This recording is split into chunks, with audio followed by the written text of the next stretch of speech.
With a breaking news, I am Riyasad Azim আপনাদের সামনে এই মুহূর্তে এবং সেই ব্রেকিং নিউজটা not about the Dhaka test, Mushfiqur রহিমের 100 টেস্ট আপনারা সবাই জানেন চলছে এবং এটা যেমন একদিক থেকে আমাদের জন্য স্বস্তির একটা সুবাতাস, মুশফিকের পারফরম্যান্স, তার ডেডিকেশন, বাংলাদেশ দলের হয়ে একজন ক্রিকেটার 100তম টেস্ট খেলছে, যেটা একটা সময় কল্পনা ছিল, মুশফিক মেড ইট ট্রু। সেই জায়গা থেকে সবচেয়ে বড় অস্বস্তির জায়গা এই বাংলাদেশ ক্রিকেট বোর্ডে, বিসিবিতে রিগার্ডিং দ্য বিপিএল। নারী ক্রিকেট নিয়ে আমার যে রিপোর্টিং গুলো চলছিল সেগুলো চলবে, আপনাদেরকে জানিয়ে রাখি, এবং সেগুলো থামবো না যতক্ষণ না পর্যন্ত এটা একটা ফয়সালা হয়। এই মুহূর্তে বিপিএল এ যে ডিসকাশনটা করতে চাই, it's really going to be a big breaking. BPL এ সবাই জানেন যে 12th এডিশন নিয়ে অনেক আলোচনা রয়েছে। 23rd নভেম্বর সেই ডেটে আপনারা সবাই জানেন যে প্লেয়ার্স অকশন হবার কথা।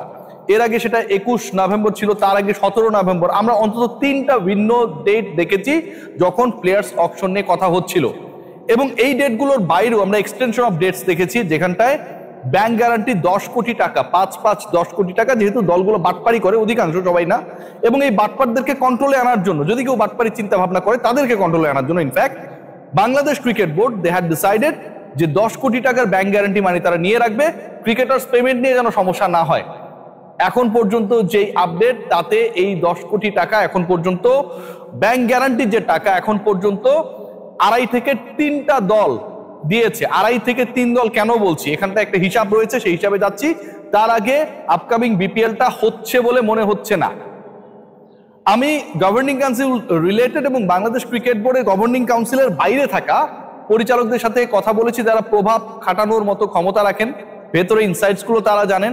অনেক ক্ষেত্রে তারাই ডিসিশন নেন, গভর্নিং কাউন্সিল সেগুলোকে এক্সিকিউট করে, এবং সবার মতামতের বেসিসে যেই তথ্যটা এই মুহূর্তে আমার কাছে রয়েছে, আপকামিং বিপিএল এই মুহূর্তে আইসিইউতে রয়েছে, লাইভ সাপোর্টে রয়েছে। বিপিএল এর পরের এডিশনটা না হবার সম্ভাবনা 90%। প্লেয়ার্স অকশনের যে ডেডলাইনের কথা আমি বলছিলাম, যে যেটা হচ্ছে 17, 21, 23-এ গেছে, লা মেরিডিয়ানে হওয়ার কথা, সেই ডেডলাইনটাও এখন আর নেই। 23 তারিখে প্লেয়ার্স অকশন হচ্ছে না বলে right now I am informed. So players draft auction যেভাবে এটাকে সংজ্ঞায়িত করেন না কেন, যদি এটা না হয়, তার মানে আপনি পরের এডিশন শুরু করার প্রথম যে পদক্ষেপ, গুরুত্বপূর্ণ পদক্ষেপ, আপনাকে আগে দল বানাতে হবে, সেই পদক্ষেপ থেকে বাংলাদেশ ক্রিকেট বোর্ড বা ফ্র্যাঞ্চাইজিগুলো অনেক দূরে। ড্রাফট না হবার অন্যতম কারণ যেটা, সেটা হচ্ছে ফ্র্যাঞ্চাইজিগুলো ব্যাংক গ্যারান্টির টাকা দেয়নি। আপনি প্লেয়ার্স পেমেন্টের গ্যারান্টি দিতে পারবেন না, আপনি বিপিএল এ খেলতে আসবেন, আপনি প্লেয়ার্স ড্রাফটে অংশ নেবেন, ভাব নেবেন টেবিল চেয়ারে বৈশা বৈশা, এক একজন টাটা, বিড়লা, আম্বানির একটা ক্যারেক্টারে চলে যাবেন, এটা অ্যাকসেপ্টেবল না। Bangladesh cricket board right now they are under pressure. যারা যেই দলগুলোর কাছ থেকে পরের বিপিএল এ, মানে 5টা দলের কাছ থেকে বাংলাদেশ ক্রিকেট বোর্ড দাবি করেছে যে 2 কোটি টাকার যে আসলে অর্থটা যেটা ফ্র্যাঞ্চাইজি ফি হিসেবে নিয়েছিল, সেই দলগুলো যে কতটা ভুক্তভোগী বানিয়েছে বাংলাদেশ ক্রিকেট বোর্ডকে, এটা ভাই চিন্তার বাইরে, out of any imagination. Chittagong এখন পর্যন্ত টাকা দেয় নাই, 10 কোটি তো দূরে থাকা, 10 টাকাও দেয় নাই। এবং এই দলের সাথে যুক্ত যারা রয়েছেন, রাজশাহীর যে বাজে একটা দল ছিল গতবার, আপনারা সবাই জানেন, শফিক সাহেবের দল, যেই দলের সাথে মিস্টার আমিন খান মার্কা কিছু লোকজন ছিল, তারাও এবার এই দলের সাথে রয়েছেন। যেখানটায় 2 নাম্বারি, যেখানটায় বিতর্ক, যেখানটায় ধান্দাবাজি, সেখানটায় কিছু কিছু ক্যারেক্টারকে আমরা সবসময় খুঁজে পাই। আর mister Amin Khan is very much involve with Chattogram right now, এবং চট্টগ্রাম 10 টাকাও দিতে পারে নাই, 10 টাকাও দিতে পারেনি। আপনারা যদি মনে করেন 10 টাকা 100 টাকার থেকে উপরে, সেটা অনেক নিচে, 10 টাকাও দিতে পারেনি। 10 কোটি টাকা তাদের ব্যাংক গ্যারান্টি হিসেবে দেওয়ার কথা। সিলেট এখন পর্যন্ত কোনো টাকা দিতে পারে নাই। একটা ফ্র্যাঞ্চাইজি, তারা হচ্ছে 10 কোটি টাকার যে ব্যাংক গ্যারান্টি, সেই টাকা দেয় নাই, বলেছে no problem, we are here.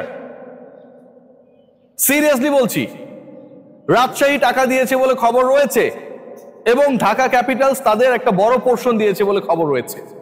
So এই যে সিচুয়েশনটা ক্রিয়েট হয়েছে, যে আপনি বাংলাদেশ ক্রিকেট বোর্ড যারা 10 কোটি টাকার ব্যাংক গ্যারান্টি ছাড়া দলগুলোকে অংশ নিতে দেবে না বলে দাবি করেছিল, সেই দলগুলো এখন পর্যন্ত তাদের 50% টিমস এখন পর্যন্ত এক্সটেন্ডেড ডেডলাইন পার হয়ে যাবার পরেও এখন পর্যন্ত 50% টিমস টাকা দিতে ব্যর্থ হয়েছে, নট ইভেন 10 টাকা। এই সিচুয়েশনে প্লেয়ার্স অকশন, প্লেয়ার্স ড্রাফট নিলাম, যেভাবে বলুন না কেন, সেটা 3য় দফা যে ডেটটা ঠিক করা হয়েছিল নভেম্বর 23rd, সেই ডেটও চেঞ্জ হয়ে গেছে। পরের নিলামের ডেট কবে হবে, বাংলাদেশ ক্রিকেট বোর্ড তারা এখন পাগলের মতো হোটেল বুকিং করছে। They have to make the hotels, the ballrooms the bigger arena available for that draft. Number 2, এটাকে নাম্বার 1ও বলতে পারি, এই সিচুয়েশনে Bangladesh cricket board what they would do, তারা কি করবে? যে আলোচনাটা রয়েছে, majority of the directors right now they are thinking that this BPL won't be held. BPL করার ব্যাপারে কোনো পরিকল্পনা নেই। এই বিপিএল থেকে সরে যাওয়া যায় কিনা এই সিচুয়েশনে। এই বিপিএল আরো বড় বিতর্কিত হতে পারে যখন এই দলগুলোর এই অবস্থা, এদেরকে নিয়ে যদি আপনি বিপিএল করেন তাহলে এটা বড় সেটব্যাক হতে পারে বাংলাদেশ ক্রিকেট বোর্ডের জন্য। চট্টগ্রামে ফ্র্যাঞ্চাইজি কারা, তাদের নাকি খুঁজে পাওয়া যাচ্ছে না। আবার এর সাথে জড়িত ওই রাজশাহীর কিছু পূর্বের ধান্দাবাজেরা, যারা আবার এমন একটা ধান্দাবাজি করেছিল, সেই রিপোর্টটা আপনাদের সামনে আমি দিব। ভয়াবহ ধান্দাবাজির একটা রিপোর্ট আপনাদের সামনে এক্সপোজ করব। সেই রকম দলগুলো যদি ফাইনালি বিসিবি কে ভুগিয়েও 10 কোটি টাকা দিয়ে খেলতে আসে, মোস্ট অফ দ্য ডিরেক্টরস এর চিন্তা ভাবনা যেটা, এদেরকে রেখেও যদি আমরা বিপিএল করি, এই বিপিএল ভালোভাবে কাজ করবে না, কার্যকর হবে না। সো এই যখন সিচুয়েশন, যখন বাংলাদেশ ক্রিকেট বোর্ড 4র্থ দফা ড্রাফটের তারিখ পেছাচ্ছে অনলি ফর দ্য মিসকন্ডাক্ট, বলতে পারি kind of misconduct from the teams, from the franchise, তখন আগামী বিপিএল অনিশ্চয়তায় এবং 23 তারিখে ড্রাফট পিছিয়ে যাচ্ছে। আড়াইটা টিম, 50% অফ দ্য টিমস এখনো 10 টাকাও দেয় নাই, এক্সটেনশন অফ দ্য ডেটস কে তারা ফলো করে নাই। এখন তারা বিসিবির কাছে দাবি করছে, যেটা যতটুকু শুনেছি ব্যাংক গ্যারান্টি দেবে না, বিসিবির কাছে ডিরেক্ট 10 কোটি টাকা দিয়ে দেবে। এটা আরো বড় ধান্দাবাজি। ধরেন বাংলাদেশ ক্রিকেট বোর্ড অনেক সময় অনেক কিছু হাইড এন্ড সিক করে, রাইট? বিসিবি বললো যে আমি অমুকের কাছ থেকে 10 কোটি টাকা পেয়েছি, আপনি কি প্রমাণ করতে পারবেন? আপনার কাছে ব্যাংক গ্যারান্টি যখন দেওয়া হবে তখন ইউ হ্যাভ সাম ডকুমেন্টস, সেই ডকুমেন্টসটাকে যে কেউ চ্যালেঞ্জ করতে পারবে যে ওরা টাকা দিয়েছে কি দেয় নাই। কিন্তু আমি কারো কাছে টাকা পাই, সে হচ্ছে অথরিটি নিয়ে অথরাইজড ওয়েতে আমাকে সেই পেমেন্টটা দিল না, বললো রিয়াসাত ভাই আপনাকে আমি টাকাটা হ্যান্ড ক্যাশে দিয়ে দিব। এটা যদি হয় ভাই, আমি একভাবে যেমন বলতে পারি আমি পাই নাই, আরেকভাবে আমি না পেয়েও বলতে পারি আমি পাইছি।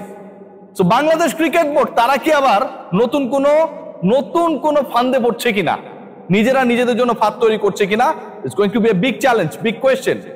শেষ পর্যন্ত কি হয় দেখা, বাট আপকামিং বিপিএল ঝুলে গেছে এবং এই বিপিএলটা যদি না হয়, আমিনুল ইসলাম বুলবুলের প্রেসিডেন্সিতে it is going to be a big upset. Cause you all know ফেব্রুয়ারিতে আমাদের T20 ওয়ার্ল্ড কাপ রয়েছে, and before that world cup you need to have a good preparation. যখন আপনি একটা ভালো প্রিপারেশনের টার্গেট করবেন, বিপিএল ছাড়া আপনার কোনো সুযোগ নেই।